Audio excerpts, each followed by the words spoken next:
How do you know for sure if you hear God's voice? Because we know the enemy comes in light also. The enemy appears as an angel of light, but the people he deceives are people who don't know how to distinguish good from evil. And usually it's the people who receive the enemy as an angel of light are people who are in rebellion to God, people who are against the gospel. They've refused to believe, and their heart is predisposed or positioned to being deceived. In other words, they're vulnerable to deception, and they're vulnerable to the leading of the enemy because they don't know God. They've rejected him. As believers, there is a way in which we can still be deceived daily.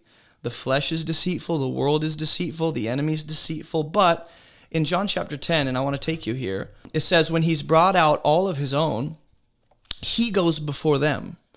So if you're getting ahead of God, you're most likely not going to recognize his voice because you're going a little too fast. You're getting ahead of him. You're walking out of step with him. You're not walking in life according to the pace God has set for you. You're not being led by the Spirit. The key is that he's going before you. And when that happens, right, he goes before them and the sheep follow him because they know his voice, or for they know his voice.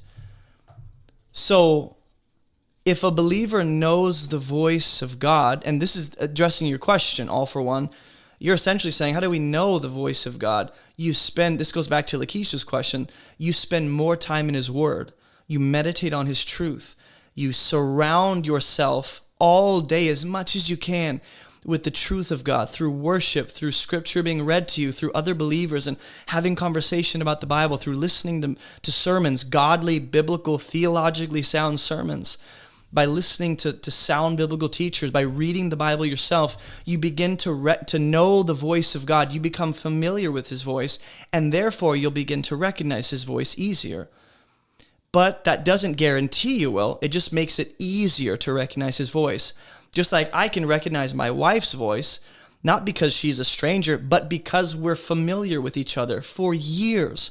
We've spent time with each other. We've invested into our relationship. We've gone on dates. I know the inflections of her voice. I know when she's pissed. I know when she's having a great time, even though she's got RBF. I know these things about her, so I can recognize her voice from a distance. Even if there's a bunch of people around me, I can pick her voice out of the crowd because I've invested into our relationship. So that's how you begin to grow confident about recognizing and discerning God's voice, is that you've put the time in. You know him. You know his character. You know his plan. You know his word. You know his ways. You know his son. You know his gospel. You know, all these different things, they begin to form for us a helpful, way of making sense of his voice. And it says, a stranger they will not follow, but they will flee from him. They don't know the voice of strangers.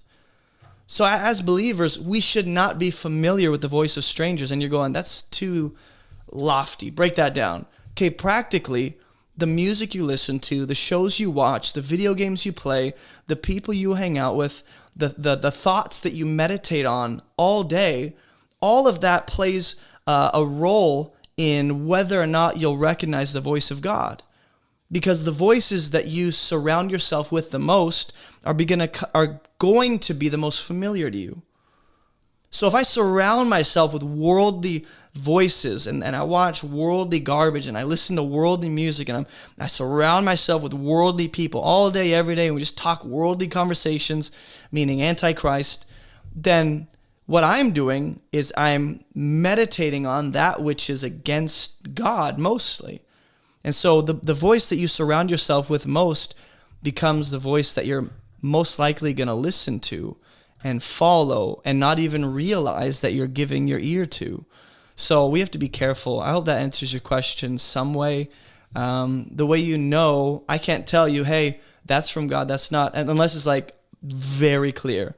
Like God ain't going to tell you to, murder your brother. If you have a voice inside your head that's like, I am God, go murder this person. That's not God.